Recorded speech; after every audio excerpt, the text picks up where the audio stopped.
والله بدري جنس بدورية. قمنا نجر على الشاي بس، شربنا الشاي وبس وركبنا البص. البص ده قام بينا وماشي طوال الصو ما وقف كله ما وقف، لا فطور لا غدا، بس قاعدين كلنا خلانا بس قاعدين في البص ده جعانين. تعرف الباصات دي والله أصيلة ماشي بالجلالة ساكت، باصات منتهية. لا ماشي ما قاعد والله، ماشي سمع جدا، لكن ماشي لا فكر في ناس كبار قاعدين واطفال كلهم خلاهم جعانين، والله البص جعانين كلهم. يكون محصل له سفرية ثانية. انت عارف بتاعنا الباصات دي اصيلهم قاعد يعملوا كده لما يكون عنده سفرية ثانية ولا يكون عنده سيرة ولا حاجة. هي لكن والله ما فكر في اصلا ولا خلى، يعني على الاقل كان يجيب يخلينا نفطر ولا نتغدى، بس يخلينا جعانين كلنا، خلى البص كله جعان. والله تعرف الباصات دي انا كان عندي على سلطة ما خليها تشتغل كله.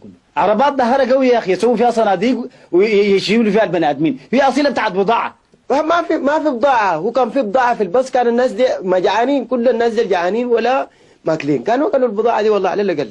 والله يا أخي بس ما فوق أي شيء. لا والله قاعدين يبالغوا يعني، والله ما لهم حق أصلا. والمشكلة اللي أكبر من كده، وصلنا كده وسطنا كده، وصلتها اتنشلتها. لا حول ولا قوة إلا والله بالله. جد إنه والله النشال ده خلانا جعانين كلنا. لا حول ولا قوة إلا بالله. نعم ما قروش كثيرة. ما مشكلة كان كثير ولا كان شوية، أنا عندي شيك، لكن هاسوا بشنو خلاني جعان والله، بس اتلفت بقينا جعانين. يا أخي أنتوا تستاهلوا، أنتوا يا أخي بتهملوا في القروش ليه؟ ها؟ يا أخي ما تخطين في جيب البدلة؟ البدلة أنا خدتين في الجيب، حولتهم من الجيب ده للجيب ده، وكله بس تفكيري كله بس إنه نصل كده البص ده يجيب، وسطوا كده بس طوال نمشي ناكل كلنا. والله تعرف قروشك دي بس مقطوع منها النصيب. إذنك دقيقة. إن شاء الله كلامي ده يكون فيهم جعانين، كترت على دي ما يكون فيهم. اتغديتوا؟ جبال.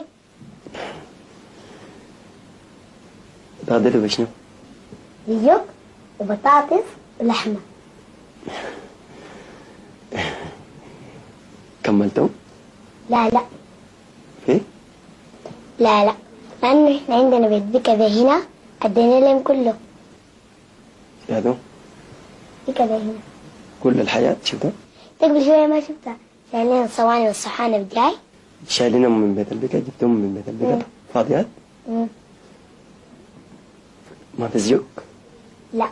يا كم اتغديت ولا شنو؟ اذكرك بالراحة. خلاص امشي.